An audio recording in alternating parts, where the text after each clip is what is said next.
नमस्कार दोस्तों।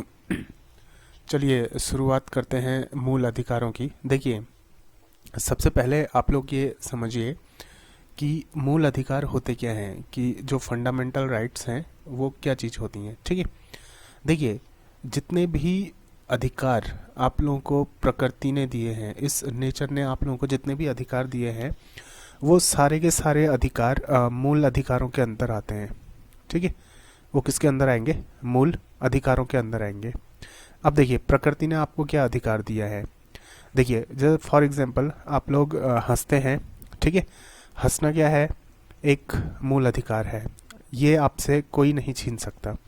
ठीक है, मान लीजिए कोई इंसान रोता है, ये उसका मूल अधिकार है, उससे ये कोई नहीं छीन सकता, क्योंकि ये सारी जो भावनाएं हैं, ये सारी जो फीलिंग्स हैं, ये खुद प्रकृति ने आपको दी है। ठीक है, हंसना हो गया, रोना हो गया, खाना हो गया। ठीक है, आज़ादी से घूमना हो गया। ये सारे के सारे जो अधिकार हैं, ये प्रकृति ने आपको दिए हैं। तो बेसिकली ये जो अधिकार हैं, ये किसके अंदर आएंगे? मूल अधिकारों की श्रेणी में आएंगे। ठीक है, मूल अधिकारों की कैटेगरी में आएंगे। अब देखिए, संविधान ने कुछ ऐसे उल्लेख किए हैं जिनसे पता चलता है कि मूल अधिकार क्या है। अगर संवैधानिक भाषा में अगर मैं बोलूं, तो देखिए, एक व्यक्ति को गौरवपूर्ण जीवन जीने के लिए जिन अधिकारों की जरूरत होती है, ठीक है, ठीक है, गौरवपूर्ण जीवन जीने के लिए जिन अधिकारों की जरूरत पड़ेगी, वो सारे के सारे अधिकार क्या होंगे? मूल अधिकार होंगे। ठीक, तो हमारा जो संविधान है, संविधान का भाग, ठीक है, भाग 3। देखिए, संविधान के भाग 3 में अनुच्छेद 12 से 35 तक, ठीक है, भाग 3 अनुच्छेद अनुच्छेद 12 से 35 तक जिन अधिकारों का जिक्र किया गया है, वो सारे के सारे अधिकार क्या हैं? मूल अधिकार हैं। ठीक, और ये जो अधिकार लिए गए थे, ये अमेरिकी संविधान से लिए गए थे। देखिए, ये अमेरिकी संविधान से लिए तो गए थे, लेकिन एक चीज़ आप लोग ध्यान दीजिए कि जो इंडिया का कॉन्स्टिट्यूशन है, ठीक है, जो भारतीय संविधान है, उसमें जितना विस्तार से इन मूल अधिकारों को बताया है, ये दुनिया के किसी भी संविधान में नहीं बताया गया। ठीक है, सबसे बड़ा जो लिखित संविधान बोला जाता है वो इंडिया का। तो देखिए, इसमें एकदम डीपली एक्सप्लेन किया गया है, हर एक चीज़ को डीपली एक्सप्लेन किया गया है कि आपके मूल अधिकार क्या क्या हैं। ठीक, और इतना डीपली एक्सप्लेन किसी दूसरे संविधान में नहीं किया गया है। तो देखिए, ध्यान दीजिए, संविधान का भाग 3, ठीक है, अनुच्छेद 12 से 35 तक किस चीज़ का डिस्कशन करता है? मूल अधिकारों का। अब एग्जाम में क्वेश्चन बनता है कि जैसे मूल अधिकार कहाँ से लिए गए हैं। ठीक, तो ये कहाँ से लिए गए हैं? ये अमेरिकी संविधान से लिए गए हैं। ठीक, लेकिन अमेरिकी संविधान से लेने के बाद भी उनको और ज़्यादा क्या किया गया है? एक्सप्लेन किया गया है, और ज़्यादा डीपली उनको क्या किया गया है? एलोबरेट किया गया है। और ये जो भाग 3 है, ठीक है, इसी को क्या बोला जाता है? भाग 3 को भारत का मैग्ना कार्टा भी बोला जाता है। ठीक है, क्या बोला जाता है? भारत का, ठीक है, मैग्ना कार्टा। ठीक है, भारत का मैग्ना कार्टा भी इसको बोला जाता है। तो देखिए, ये कुछ फैक्ट हैं, इन लोगों को, इन फैक्ट को आप लोग याद रखिए कि जो भाग 3 है, अनुच्छेद 12 से 35, किसके बारे में डिस्कशन करता है? मूल अधिकारों के बारे में डिस्कशन करता है। और ये मूल अधिकार जो है वो अमेरिकी संविधान से लिए गए हैं। ठीक है, और भाग 3 को ही क्या बोला जाता है? भारत का मैग्ना कार्टा भी बोला जाता है। अब देखिए, ये जो मूल अधिकार है, करते क्या है, क्यों दिए ये मूल अधिकार? ठीक है, मूल अधिकार क्या करते हैं? ठीक, जो मूल अधिकार हैं, ठीक है, ये क्या करते हैं? देखिए, ये आपको राज्य के, ठीक है, राज्य के कठोर नियमों के खिलाफ, ठीक है, सुरक्षा प्रदान करते हैं। राज्य के जो कठोर नियम हैं, ठीक है, कठोर नियमों के खिलाफ क्या करते हैं? ठीक है, कठोर नियमों के खिलाफ, ठीक है, नियमों के खिलाफ सुरक्षा प्रदान करते हैं। कठोर नियमों के खिलाफ सुरक्षा प्रदान करते हैं। ठीक है, सुरक्षा प्रदान करते हैं, प्रदान करते हैं। ध्यान दीजिएगा, कि मूल अधिकार क्या करते हैं, आपको राज्य के जो कठोर नियम है उनके खिलाफ क्या करते हैं, सुरक्षा प्रदान करते हैं। अब देखिए, मैंने अभी बोला था कि प्रकृति ने जो आप लोगों को अधिकार दिए हैं वो मूल अधिकारों की श्रेणी में आते हैं, जैसे हंसना हो गया, रोना हो गया, ठीक। बट आप लोग एक चीज़ सोचिए कि कुछ जगह ऐसी होंगी जहाँ पे को इन मूल अधिकारों को, ठीक है, आपसे छीना भी जा सकता है। छीनने का मतलब कि वहाँ पे को, ठीक है, लॉजिकली सोचिए कि कुछ ऐसी जगह हो सकती है जहाँ पे को इन मूल अधिकारों का, ठीक है, अधिकारों को लिया जा सकता है। अब कैसी जगह हो सकती है, जैसे फॉर एग्जांपल मैंने आप लोगों से बोल दिया कि हंसना आप लोगों का मूल अधिकार है, ठीक। अब इसका मतलब ये नहीं है कि आप किसी की मैयत में जाके हंसते हैं, वहाँ पे को क्या हो जाएगा, वो सिचुएशन बदल गई ना।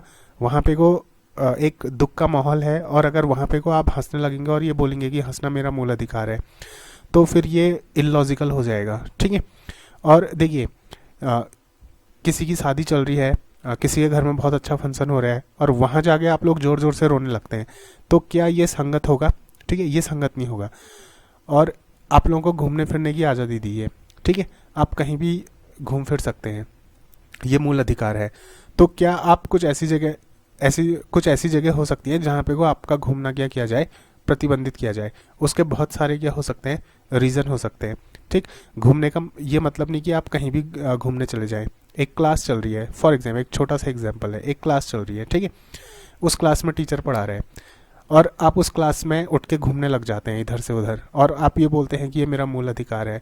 तो आप बताइए इसमें कितना लॉजिक होगा, ये एकदम इलॉजिकल बात हो जाएगी, ठीक। तो देखिए, कुछ चीज़ें ऐसी हैं जहाँ पे को इनमें प्रतिबंध लगाया जा सकता है, ठीक। अभी 2020 जब कोरोना, ठीक है, आया था, तो उस टाइम पे क्या हुआ था, लॉकडाउन लगा था। तो लॉकडाउन में क्या हुआ था, घूमना फिरना प्रतिबंधित किया गया था। तो कुछ ऐसी सिचुएशंस में इन मूल अधिकारों पे क्या लगाया जा सकता है, प्रतिबंध लगाया जा सकता है। अब ये जो मूल अधिकार हैं ये करते क्या हैं, देखिए, ये राज्य के कठोर नियमों के खिलाफ आपको सुरक्षा प्रदान करते हैं। यहाँ पे को राज्य शब्द का इस्तेमाल किया गया है, ठीक। अब देखिए, यहाँ पे को ऐसा हो सकता था, संविधान में ये लिखा जा सकता कि देश के, ठीक है, देश के कठोर नियमों के खिलाफ सुरक्षा प्रदान करते हैं। तो देश के बदले यहाँ पे को राज्य क्यों लिखा, ठीक। और अगर यहाँ पे को राज्य लिखा है तो संविधान में राज्य शब्द को एक्सप्लेन भी किया है। अब देखिए, संविधान में जो राज्य शब्द को एक्सप्लेन किया है उसके अंदर क्या क्या आ जाते हैं, उस चीज़ को समझिए, ठीक है, कि ये राज्य शब्द जो है इसको, इसके अंदर क्या क्या चीज़ें आ जाती हैं। देखिए, ये जो राज्य है इसके अंदर क्या आएगा, राज्य, ठीक है, राज्य। राज्य के अंदर क्या क्या आ जाता है, देखिए, राज्य के अंदर आ जाता है हमारे देश की संसद, ठीक है। राज्य के अंदर क्या आ जाएगा, हमारे देश की एक तो संसद आ जाएगी, ठीक है, भारत की संसद। इसके अंदर क्या आ जाएगा, जो राज्य विधानसभा है उनकी संसद, ठीक है, राज्य विधानसभाएं। इसके अंदर और क्या आ जाएगा, ठीक है, इसके अंदर आ जाएगा राज्य की सरकार, केंद्र की सरकार, ये सब इनके अंदर आ गया। और सारे के सारे जो स्थानीय निकाय होते हैं, स्थानीय निकाय। अब स्थानीय निकाय में क्या क्या आ जाएगा, ठीक है, स्थानीय निकाय में देखिए क्या क्या आ जाएगा, जैसे नगर पालिकाएं हो गई, ठीक है, क्या हो गई, नगर पालिकाएं, नगर पालिकाएं, ठीक है, पंचायत हो गई, पंचायतें हो गई, ठीक है। इसके अंदर जिला आ जाएगा, बोर्ड सुधार न्यास आ जाएगा, ये सारी चीज़ें आ जाएंगी, ठीक है। साथ साथ ही देखिए क्या क्या आ जाएगा, इसके अंदर आ जाएगा आप लोगों का वैधानिक और, ठीक है, वैधानिक, वैधानिक और, वैधानिक और गैर संवैधानिक प्राधिकरण, गैर संवैधानिक, ठीक है, गैर संवैधानिक प्राधिकरण,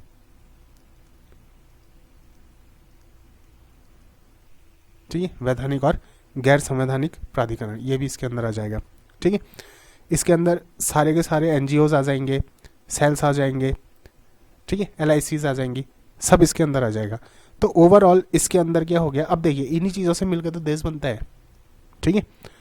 जैसे क्या हो गया, राज्य की संसद हो, सॉरी राज्य विधानसभा हो गई, केंद्र की संसद हो गई, ठीक है, और ये जितने भी स्थानीय निकाय हो गए, वैधानिक और गैर वैधानिक सब कुछ, एनजीओज वगैरह सब इसके अंदर इंक्लूड हो जाएगा। तो ओवरऑल ये क्या करेगा, ये पूरे देश को कवर करेगा, ठीक है। इस तरीके से राज्य को क्या किया गया है, एलोब्रेट किया गया है, किसमें, ठीक है, हमारे संविधान में। अब देखिए जो मूल अधिकार हैं, इसमें मैंने आप लोगों को बताया था कि ये जो मूल अधिकार हैं ये कहाँ से कहाँ तक हैं, अनुच्छेद 12 से 35 तक हैं, ठीक है। तो देखिए अनुच्छेद 14 और 18, अब कुछ अनुच्छेदों को मैं छोड़ूंगा और उनको लास्ट में एक्सप्लेन करेंगे, ठीक है। देखिए अनुच्छेद 14 से 18 तक, ठीक है, अनुच्छेद 14 से 18 तक ये किसके बारे में बताता है, ये आपको देता है समता का अधिकार, ठीक है। समता मीन्स ये क्या हुआ, समानता, ठीक है, समानता का अधिकार।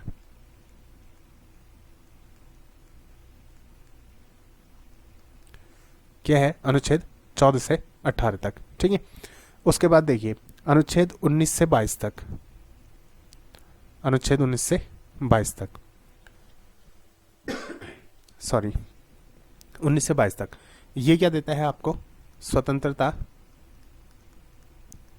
स्वतंत्रता का अधिकार, ठीक है, स्वतंत्रता का अधिकार। उसके बाद है 23 और 24, 23 और 24, ठीक है। ये क्या देते हैं आपको, देखिए 23 और 24 देता है शोषण के विरुद्ध अधिकार, शोषण के विरुद्ध, ठीक है, शोषण के विरुद्ध अधिकार। ये किसके विरुद्ध अधिकार देंगे, शोषण के विरुद्ध अधिकार देंगे, ठीक है। अनुच्छेद 25 से 29 तक, 25 से 29 तक ये आप लोगों को क्या देता है, ये संस्कृति, सॉरी ये धर्म की स्वतंत्रता देता है, किसकी, धर्म की, ठीक है, स्वतंत्रता। कहाँ से कहाँ तक, 25 से 29 तक ये किसकी स्वतंत्रता देगा, धर्म की स्वतंत्रता, ठीक है। उसके बाद 20 और सॉरी 29, सॉरी ये 28 होगा, ठीक है। उसके बाद 29 और 30 ये जो दो अनुच्छेद हैं ये आप लोगों को संस्कृति और शिक्षा संबंधी अधिकार देते हैं, ठीक है, संस्कृति, संस्कृति और शिक्षा संबंधी, और शिक्षा संबंधी, ठीक है, अधिकार देते हैं। उसके बाद ये जो आर्टिकल है अनुच्छेद 31, ठीक है, ये आर्टिकल आप लोगों को देखो, ये वैसे तो संपत्ति का अधिकार देता था, ठीक है, किसका अधिकार देता था, संपत्ति का। लेकिन क्या हुआ कि जो 44वां संविधान संशोधन किया गया था, ठीक है, 44वां संशोधन किया गया था, ये 44वां संशोधन कब किया गया था, ये किया गया था, ठीक है, 1978 में, 1978 में। तो 1978 में जब 44वां संशोधन किया गया था तो इस संशोधन के द्वारा इसको मूल अधिकार से हटा दिया गया था और इसको कहाँ रख दिया गया था, इसको कानूनी अधिकार में रख दिया गया। अब ये जो अधिकार है ये कैसा अधिकार है, ये कानूनी अधिकार है, ठीक है। उसके बाद इसमें आप लोगों का आता है अनुच्छेद 32 यानी कि आर्टिकल 32। तो आर्टिकल 32 क्या है, यह है संवैधानिक उपचारों का अधिकार, ठीक है, ये क्या है, संवैधानिक, ठीक है, संवैधानिक उपचारों का अधिकार,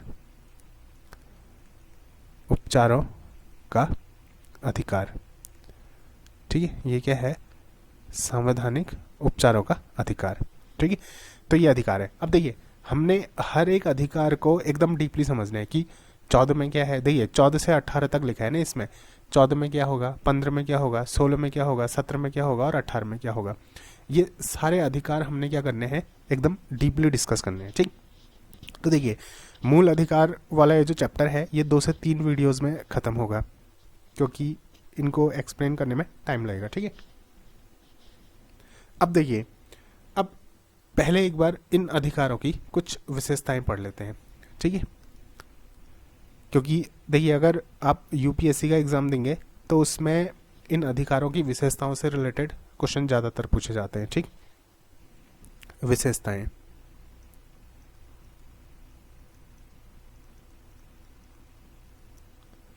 अब देखिए इनकी विशेषताएं क्या हैं, उस चीज़ को समझिए। देखिए क्या है ना, ये जितने भी अधिकार हैं 12 से 35 तक, ठीक है, इनमें कुछ अधिकार, ठीक है, इनमें कुछ अधिकार क्या हैं, कुछ अधिकार केवल नागरिकों के लिए हैं। ठीक है, केवल नागरिकों के लिए हैं, मीन्स कि जो देश का नागरिक होगा सिर्फ उसको वो अधिकार मिलेंगे, और बाकी कुछ अधिकार क्या हैं, ठीक है, कुछ अधिकार सभी के लिए होंगे, भले ही वो हमारे देश का नागरिक हो या ना हो।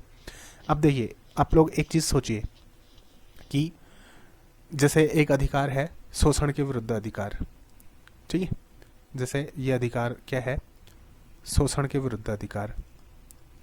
अभी मैंने आप लोगों को बताया था शोषण के विरुद्ध अधिकार किस में है। ठीक है, शोषण के विरुद्ध जो अधिकार है, ठीक है, यहाँ पे को देखिए 23 और 24 शोषण के विरुद्ध अधिकार। अब एक चीज़ सोचिए, ये जो शोषण के विरुद्ध अधिकार है ना, ठीक है, शोषण के विरुद्ध अधिकार क्या होगा, ये सभी को मिलेगा, मिलेगा नहीं मिलेगा, ये केवल नागरिकों को नहीं मिलेगा। ठीक है, नागरिकों को तो मिलेगा ही मिलेगा, बट ये सभी को मिलेगा। क्योंकि आप खुद सोचिए, अगर मान लीजिए कोई विदेशी हमारे देश में आया है तो क्या हम उसका शोषण कर देंगे, नहीं करेंगे ना। तो ये विदेशियों को भी मिलेगा और ये ठीक है नागरिकों को भी मिलेगा, सबको मिलने का मतलब क्या है, अगर मान लीजिए कोई विदेशी है, ठीक है, और उसका हमारे देश में किसी चीज़ को लेके शोषण होता है तो वो कहाँ जा सकता है, वो कोर्ट तक जा सकता है, क्योंकि ये अधिकार क्या होगा, ये सभी को मिलेगा, विदेशियों को भी मिलेगा और नागरिकों को भी मिलेगा। ठीक, अब देखिए बट कुछ अधिकार ऐसे हैं जो केवल नागरिकों को मिलेंगे। जैसे मान लीजिए ठीक है, जो एग्ज़ाम्स वगैरह होते हैं, अब अगर कोई एग्ज़ाम है, ठीक है, तो उस एग्ज़ाम में क्या होगा, वो एग्ज़ाम सभी के लिए एक जैसा होगा, होगा नहीं होगा बताइए। एग्ज़ाम में जो पेपर होगा वो सभी लोगों के लिए क्या होगा, एक जैसा होगा। बट ये जो एग्ज़ाम होगा ये क्या होगा, कुछ ऐसे एग्ज़ाम्स हैं जिनको केवल नागरिक देंगे, ठीक है, उनको विदेशी नहीं दे सकते। देखिए बहुत सारे डॉक्यूमेंट्स मांगे जाते हैं, जैसे एम्प्लॉयमेंट में आप लोगों का नाम है या नहीं है वो डॉक्यूमेंट मांगा जाता है, ठीक है, स्थायी निवास मांगा जाता है। क्यों मांगा जाता है स्थायी निवास, ठीक है, कि इससे पता चल सके कि आपका स्थायी निवास कहाँ पे को है। ठीक, क्योंकि ये जो अधिकार होगा ये सबको नहीं मिलेगा, ये क्या मिलेगा, नागरिकों को मिलेगा। तो ये जो विशेषता है, विशेषता में पहली विशेषता क्या आ गई कि कुछ अधिकार क्या होते हैं वो केवल नागरिकों को मिलते हैं और कुछ अधिकार क्या होते हैं वो ऑलमोस्ट सभी को मिलते हैं। ठीक है, देखिए दूसरी विशेषता क्या है, देखिए दूसरी विशेषता है ये असीमित नहीं है। ठीक है, अब इसको एक बार समझना, असीमित, ठीक है, असीमित नहीं है, बोलने का मतलब क्या है, ठीक है, असीमित नहीं है, लेकिन ये क्या है, वाद योग्य है, लेकिन ये क्या है, वाद योग्य है। ठीक है, देखिए असीमित नहीं है लेकिन वाद योग्य है। असीमित का मतलब क्या हो गया कि देखिए सीमित का मतलब क्या हो गया, कहीं पे को हम लोग क्या करते हैं, लिमिटेशन लगाते हैं। सीमित मतलब सीमा लगाना। जैसे मैंने अभी आप लोगों को बोला ना कि जो प्रकृति ने आपको मूल अधिकार दिए हैं, अब कहीं पे को वो अप्लाई हो सकते हैं, कहीं पे को अप्लाई नहीं हो सकते हैं। ठीक है, हालांकि वो आपका मूल अधिकार है, बट कुछ ऐसी कंडीशंस हैं जहाँ पे को ठीक है वो इलॉजिकल हो जाएंगे। जैसे मान लीजिए कोई आर्मी एरिया है, ठीक है, कोई आर्मी एरिया है और ये हाईली कॉन्फिडेंशियल है, मीन्स कि इसको बाकी लोगों के सामने नहीं आने देना। तो अब आप ये जो क्या बोलेंगे कि ये मेरा मूल अधिकार है कहीं भी घूमना, तो फिर मैं इस आर्मी कॉन्फिडेंशियल एरिया के अंदर घूम सकता हूँ, ठीक है। ऐसा नहीं होता है, वहाँ पे को आपका घूमना क्या होगा, प्रतिबंधित किया जा सकता है। और कुछ ऐसी कंडीशंस हैं जहाँ पे को आपके जो मूल अधिकार है वो छीने जा सकते हैं। 21 और 20 और 21 को छोड़कर आपके बाकी के जो अधिकार हैं वो छीने जा सकते हैं। तो देखिए, वो डिपेंड करता है कि कैसी कंडीशन है और क्या है। देखिए, मान लीजिए मैं आप लोगों को एक एग्जांपल देता हूँ। एक प्रोस्टिट्यूट है, ठीक है, एक क्या है, प्रोस्टिट्यूट है, और इसको क्या है, इसको एड्स है, ठीक है। अब ये प्रोस्टिट्यूट किसी एक राज्य की हो सकती है, किसी एक स्टेट की हो सकती है। अब ये दूसरे स्टेट में जाना चाहती है, तो दूसरा स्टेट, फॉर एग्जांपल ये ठीक है, अब मैं किसी स्टेट का नाम लूँगा तो फिर आप लोग बोलेंगे इस स्टेट का नाम ले रहे। चलो, ये किसी ए स्टेट में रहती है, ठीक, और ये बी स्टेट में जाना चाहती है। अब होगा क्या कि बी स्टेट की जो सरकार है, ठीक है, बी स्टेट की जो सरकार है, क्या वो सरकार इसको अपने स्टेट में आने से रोक सकती है? आप लोग सोचिए ज़रा, ठीक है, क्या वो सरकार इसको अपने स्टेट में आने से रोक सकती है? देखिए, बिल्कुल रोक सकती है। किस बेसिस पे? क्योंकि वो एक प्रोस्टिट्यूट है और साथ साथ ही उसको क्या है, एड्स है। अब अगर ये ए स्टेट से बी स्टेट में आती है और ये अपने काम को जारी रखती है, कंटिन्यू रखती है, तो हो सकता है कि बी स्टेट के और लोगों को भी एड्स हो जाए, ठीक है। तो सुरक्षा की दृष्टि से राज्य क्या कर सकता है, जो बी स्टेट है वो क्या कर सकता है, इसको अपने राज्य में आने से बैन कर सकता है, ठीक है। तो ऐसे केस में ये अगर कोर्ट में जाती है तो कोर्ट का जो डिसीजन है, वैसे तो ये कोर्ट का ही डिसीजन है कि राज्य क्या कर सकता है, उसको बैन कर सकता है, ठीक है।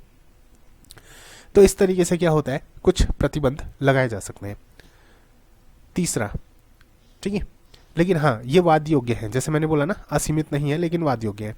अब अगर बैन लग रहा है तो ये एक बार कोर्ट में जा सकती है कि ठीक है, मुझको बैन आने जाने के लिए बैन लगाया जा रहा है, तो इसका क्या होगा, जो भी डिसीजन होगा वो क्या करेगा, कोर्ट देगा, ठीक।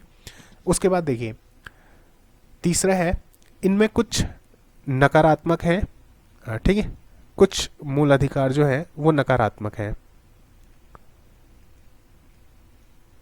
नकारात्मक मतलब, ठीक है, देखिए, नकारात्मक को नेगेटिविटी से मत समझिए, ठीक है। नकारात्मक और कुछ क्या है, सकारात्मक, और कुछ क्या है, सकारात्मक, ठीक है। कुछ क्या है, नकारात्मक है, और कुछ क्या है, सकारात्मक है, ठीक। नकारात्मक का क्या मतलब है, यहाँ पे कोई एक चीज समझिए। जैसे ये ऊपर लिखा है ना, असीमित नहीं है, नहीं शब्द आया ना इसमें, तो ये नकारात्मक हो गया, ठीक है। ये जो स्टेटमेंट है ये एक नकारात्मक स्टेटमेंट है, ठीक हो गया। जहां पे को नहीं आएगा ना वो नकारात्मक हो गया, और जहां पे को होगा करके या फिर हाँ करके आएगा वो क्या हो जाएगा, सकारात्मक। अब अभी हम लोग जब सारे के सारे, ठीक है, अनुच्छेद वगैरह पढ़ेंगे एकदम डीपली, तो आप लोगों को पता चल जाएगा कि ये नकारात्मक है, सकारात्मक।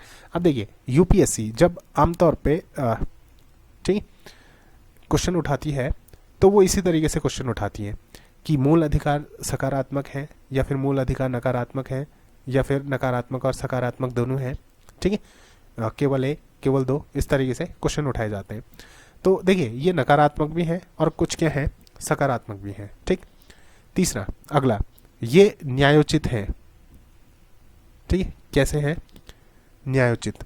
अब न्यायोचित का मतलब क्या होता है, उस चीज को समझिए एक बार, ठीक है। न्यायोचित का मतलब क्या होता है ना, अगर कभी आपको ऐसा लगता है कि आपके जो मूल अधिकार हैं उनका हनन किया जा रहा है, उनको छीना जा रहा है, तो आप कहाँ जा सकते हैं, आप कोर्ट में जा सकते हैं, ठीक है। आप कहाँ जा सकते हैं, कोर्ट में जा सकते हैं। देखिए, आप हाई कोर्ट पे भी जा सकते हैं और डायरेक्टली आप लोग सुप्रीम कोर्ट पे भी जा सकते हैं, ठीक है। डायरेक्टली आप लोग कहाँ जा सकते हैं, सुप्रीम कोर्ट में भी जा सकते हैं। वैसे एक प्रक्रिया होती है, अगर कोई केस है तो वो पहले हाई कोर्ट में जाएगा, उसके बाद कहाँ जाएगा, सुप्रीम कोर्ट में जाएगा।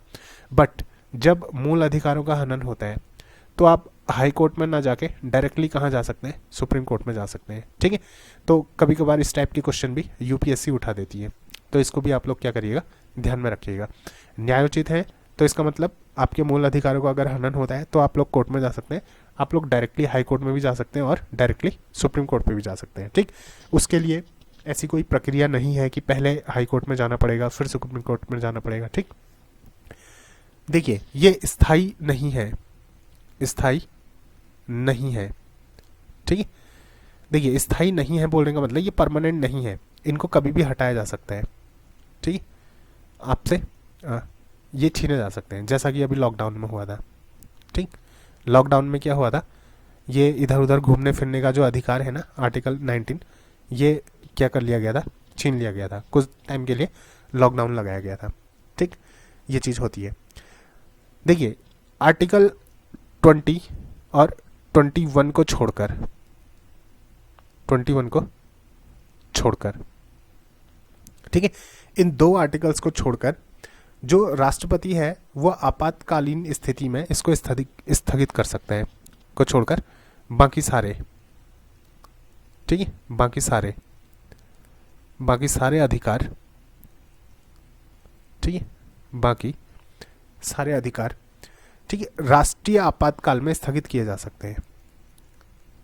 राष्ट्रीय आपातकाल में, ठीक, आपातकाल में स्थगित किए जा सकते हैं। ठीक है, स्थगित किए जा सकते हैं,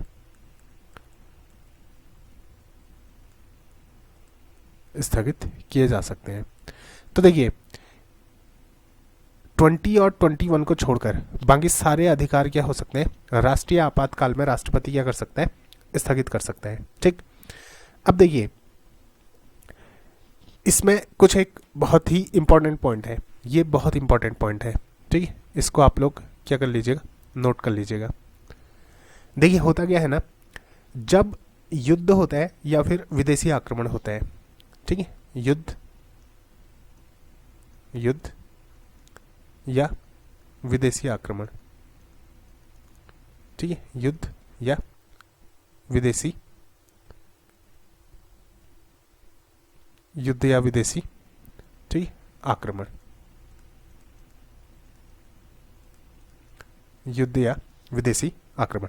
तो देखिए जब युद्ध या विदेशी आक्रमण होता है तो उस आधार पे राष्ट्रीय आपातकाल, ठीक है, जो राष्ट्रीय आपातकाल है वो लगाया जा सकता है। ये सशस्त्र विद्रोह के आधार पे नहीं लगाया जाता। ठीक है, आर्टिकल अनुच्छेद सॉरी, जब युद्ध होता है या फिर विदेशी आक्रमण होता है तो उस टाइम पे जो राष्ट्रीय आपातकाल होता है, ठीक है, उस टाइम पे क्या होगा, जो राष्ट्रीय आपातकाल होगा युद्ध या फिर विदेशी आक्रमण के समय, जो राष्ट्रीय आपातकाल होगा उस वक्त अनुच्छेद 19 को, ठीक है, स्थगित किया जा सकता है। स्थगित यानी कि इसमें क्या है, घूमने फिरने की आज़ादी है ना, ठीक, स्थगित किया जाता है। अब देखिए ये किसकी दृष्टि से है, क्यों छीना जा रहा है, ये आपकी सुरक्षा की दृष्टि से है। ठीक, क्योंकि है क्या ना, बाहर से कोई विदेशी आक्रमण हो रहा है तो इससे क्या हो सकता है, जनता को ही नुकसान हो सकता है।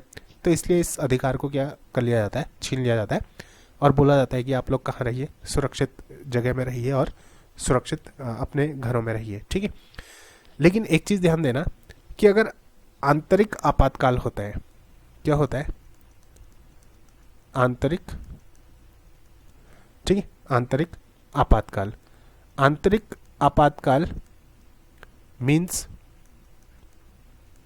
कि अगर देश के अंदर कोई सशस्त्र विद्रोह हो रहा है, देश के अंदर क्या हो रहा है, ठीक है, सशस्त्र विद्रोह हो रहा है, यानी कि कहीं पे कोई दंगे हो रहे हैं, इस टाइप का कुछ हो रहा है, तो उस टाइम पे ये आपसे नहीं छीना जाता। ठीक है, इस पॉइंट को नोट करना, युद्ध या फिर विदेशी आक्रमण के समय, ठीक है, राष्ट्रीय आपातकाल जब लगता है तो आर्टिकल 19 को आपसे छीन लिया जाता है। ठीक है, स्थगित कर दिया जाता है। लेकिन अगर विद्रोह कैसे है, आंतरिक है, यानी कि सशस्त्र विद्रोह जो हो रहा है वो आंतरिक आपातकाल अगर लगा है तो उस टाइम पे आप लोगों से नहीं छीना जाता। ठीक, क्योंकि देखिए देश के अंदर क्या हो रहा है, कोई दंगे हो रहे हैं, कुछ हो रहा है, तो आप लोगों से ये नहीं बोला जाएगा कि अब देखिए, अब वो सिचुएशन पे भी डिपेंड करता है काफ़ी बार, क्योंकि देखिए लोग क्या करेंगे, अगर दंगे भी हो रहे हैं तभी भी क्या होगा कि लोग खाना लेने के लिए बाहर जाएंगे, ठीक है, अपनी ज़रूरत का सामान लेने के लिए बाहर जाएंगे। तो उस टाइम पे ऐसा नहीं बोला जाता है कि ये आपसे छीन लिया जाएगा। बट हाँ, विदेशी आक्रमण हो रहा है या कुछ हो रहा है तो उस टाइम पे ये स्थगित कर दिया जाता है। उसके और भी बहुत सारे रीजंस हैं, ठीक है। क्योंकि देखिए, जो देश के अंदर का आपातकाल होता है ना, मीन्स कि देश के अंदर का जो विद्रोह होता है, उसमें क्या होता है कि देखिए कोई भी इंसान उसमें बाहर से कोई लेना देना नहीं होता है। जो भी दंगा हो रहा होगा वो देश के अंदर लोगों में ही हो रहा होगा, ठीक है। उसको देश की पुलिस संभाल लेगी। आप खुद सोचिए, अगर विदेशी आक्रमण कहीं पे को हो रहा है, ठीक, और ऐसे में क्या होता है कि कोई इंसान कहीं घूमने जाता है तो हो सकता है कि वो देश के अंदर की कुछ सिचुएशन बाहर जो दूसरा देश है उसको दे दे, ठीक है, कुछ सीक्रेट इंफॉर्मेशंस दे दे। तो ऐसे में आप लोगों को क्या होता है कि ये जो अधिकार होता है ये छीन लिया जाता है, ठीक है। तो फिलहाल ये क्या थी, ये कुछ विशेषताएं थी किसकी, हमारे भारतीय संविधान में जो हमारे मूल अधिकार दिए गए हैं उनके बारे में। अब उसके बाद हम लोगों ने इन सारे अधिकारों को एक एक करके डिटेल में पढ़ने हैं, ठीक है। और ये जो सारे आर्टिकल्स हैं ये बहुत इंपॉर्टेंट आर्टिकल्स हैं। तो फिलहाल आज के वीडियो में इतना ही। ये जो सारे आर्टिकल्स हैं मैं अगले वीडियो में डिस्कस करूँगा, और हो सके तो आप लोग टेलीग्राम चैनल को ज्वाइन कर लीजिएगा। उसका जो लिंक है वो मैं डिस्क्रिप्शन बॉक्स में डाल दूँगा, ठीक है। मिलते हैं अगले वीडियो में, तब तक के लिए धन्यवाद, नमस्कार।